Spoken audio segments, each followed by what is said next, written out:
अशा प्रसंगी होळी म्हटलं की आता वसंत ऋतूचं चाहूल लागलेली आहे आणि अशा प्रसंगी आपल्याला कुठंतरी मग शेतकरी असेल सर्वसामान्य नागरिक असेल यांना एक आनंदाचा तो क्षण असतो तो आपल्याला आता साजरा करायचा आहे। साजरा करताना आपण सध्या कोरडे असा रंग आपण लावायचा आहे एकमेकांना। त्यानंतर आपल्याला थोडासा एक नाश्ता आपल्याला दिला जाईल आणि संगीतमय वातावरणामध्ये याची थोड्या वेळानंतर सांगता होईल।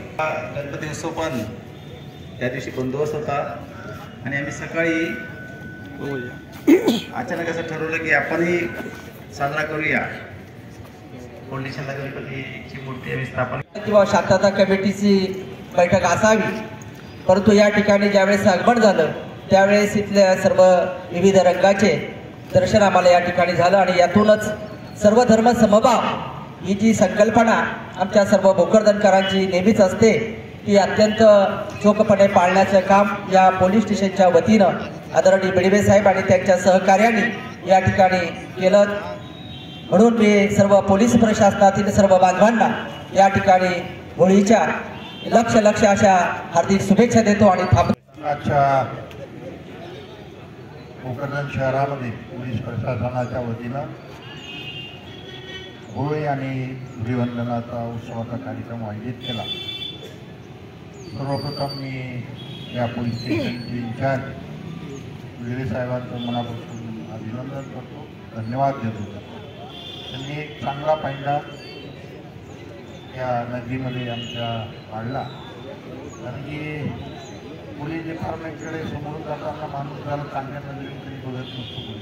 पोलीस डिपार्टमेंटच्या ऑफिस समोरून जाताना तुम्ही एक पायंडा की त्या प्रांगणातही चांगली कामं होतात, लोकांना एक मायेचा दंडात पडत नाही, मायेचा हात पोलीस डिपार्टमेंट काढतं आणि त्यातून चांगला सहवास आणि सगळ्यांची घेऊन मिळून कसं राहावं की सर्व धर्म समभाव हे आपण सांगण्यापेक्षा आपल्या कृतीतून दाखवण्याचं काम आपण करतायत, ते कौतुक असतो।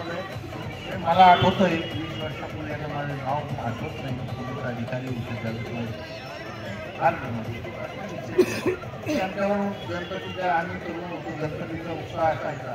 त्यांना नको म्हटलं की जरा नाचायचं नाही, त्यांना पोलिसनं म्हटलं नाही विचारू आली की त्याचा दोष आहे त्याला लावायचे।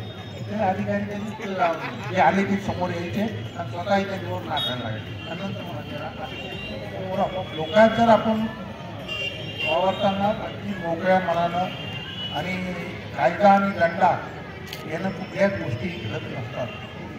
एका मायेच्या आशेनं प्रेमानं कायद्याचं कसं पालन करावं हे मला आल्याने ते जाणून। तुम्ही डीजेचे 2-3 साऊंड लावले तर ते कसे लावावे याचे तिथं प्रात्यक्षिक दाखवलं। आवाज फक्त मर्यादित ठेवला, साऊंड सिस्टीम मोठी लावली पण त्यातून साऊंड मोठाने काढला, हेच महत्त्वाचं। कायद्याचं पालन कायद्यात राहून कसं करावं, ते डेसिबलचं पालन नाही तर इथंच मोठ्या जोरात साऊंड सिस्टीम आले असे लोक पोलीस डिपार्टमेंटच वागायला लागलं, त्याला मोकळीक मिळाली आता असा त्याचा समज झाला। तुम्ही त्याला कशा पद्धतीनं कायद्यात राहून आपण कसा साजरा करायचा एक अनुभूती तुम्ही इथं बोलून सगळ्याला दिली। आणि रंगातही सगळे रंग ठेवले आणि कोरडे ठेवले, हे आपण कायद्यानं प्रत्येकजण आव्हान करतं, पर्यावरण प्रेमी आव्हान करतात की कोरडे रंग वापरले पाहिजे, त्वचेला हानी करणारे कलर वापरलेले पाहिजे, नैसर्गिक रंग वापरले पाहिजे, प्रत्यक्षात ठेवले आणि फुलंही ठेवले। अशा पद्धतीनं म्हणजे तुम्ही प्रात्यक्षिकच दाखवलं असं समजा, होळी कशी साजरी करायची ते प्रत्येक इथं दाखवलं। यातूनच सगळे म्हणजे प्रत्येक सण साजरा आपल्या सणामागे हिंदू धर्म असेल, मुस्लिम धर्म असेल, ख्रिश्चन धर्म असेल, प्रत्येक जे धर्माचे सण आहे त्यातून काहीतरी मेसेज देण्यासाठी साजरे करतात। धुलीवंदना ही त्याचाच एक भाग आहे की आपला आनंद उत्सव रंगात आपण रंगलं पाहिजे, पण त्याला अशा पद्धतीनं साजरा करायचा हे महत्त्वाचं असतं. आणि आता फार लांब तिथं थांबतो. सर्वप्रथम सगळ्यांना धुलीवंदनाच्या आणि होळीच्या खूप शुभेच्छा देतो. मुस्लिम बांधवांना रमजान महिन्याच्या त्यांच्या उपासासाठी त्यांनाही खूप खूप शुभेच्छा देतो. येणाऱ्या ईदसाठी ॲडव्हान्स शुभेच्छा देतो. आणि आपल्या असाच कार्यक्रम प्रत्येक सणाचा मला वाटतं रमजानच्या या महिन्यामध्ये आपला विद्यार्थी पार्टी बऱ्याच काळ आपल्या हेही होईल. असे विविध सण आणि तुम्ही जसा गणपतीचाही उत्सव साजरा केला तसा आपण सगळ्या नागरिकांच्या याच्यात उत्सवात सामील झाला तर लोकांनाही आपलेसेपणा निर्माण होतो. पोलीस काही वेगळे नाही, आपल्यातलीच आहे ही भावना निर्माण होते. त्यामुळे हा आपला उपक्रम खूप चांगला आहे आणि त्यासाठी आपल्याला उपक्रम चालू समजावून ती प्रथा मिळवायला जायला पाहिजे की शास्त्रपुरुषांना खूप चांगली दिसली आणि त्या कार्यक्रमाच्या माध्यमातून रमजान महिन्याच्या आणि हिंदू धर्माच्या या होळीच्या उत्सवामध्ये तुम्ही सर्व जाती धर्माच्या लोकांना एका ठिकाणी बोलवलं आणि अतिशय सुंदर असा हा कार्यक्रम आयोजित केला.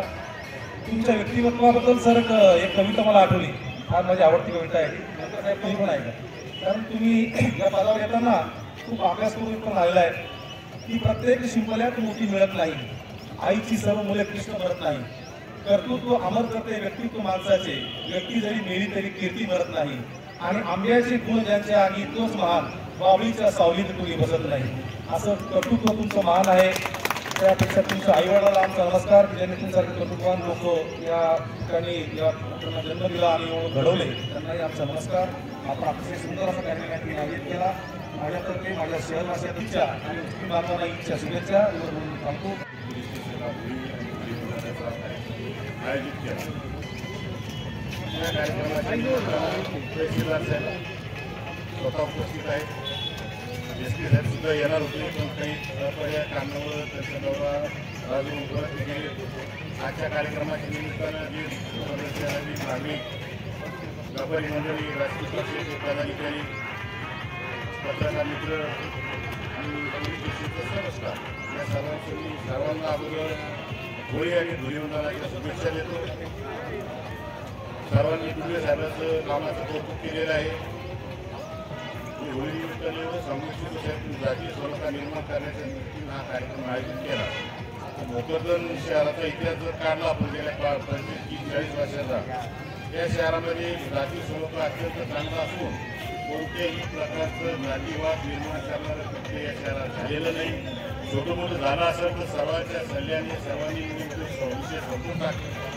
आता तोच विषय तुम्ही पुढे घेऊन चालला, अत्यंत चांगला विषय आहे आणि सर्वांना पोलीस स्टेशनला मान सन्मान मिळतो हे अत्यंत चांगली बाब आहे.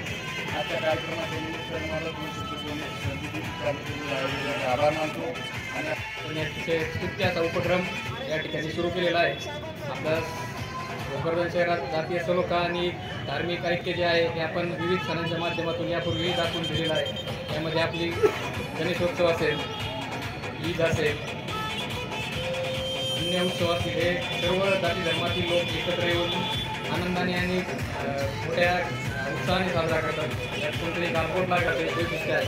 राजकीयदृष्ट्या संवेदनशील मानलेला आपला भोकरदन तालुका हा धार्मिक आणि जातीयदृष्ट्या तेवढाच सलोख्याचं वातावरण आपण या ठिकाणी ठेवलेलं आहे. आज या कार्यक्रमाच्या ठिकाणी उपस्थित आपल्या कार्यक्रमाच्या आयोजकांनी बोलत आहेत. भोकरदन शहरातील विविध नागरिक आहेत, देशमुख आहेत, पत्रकार आहेत.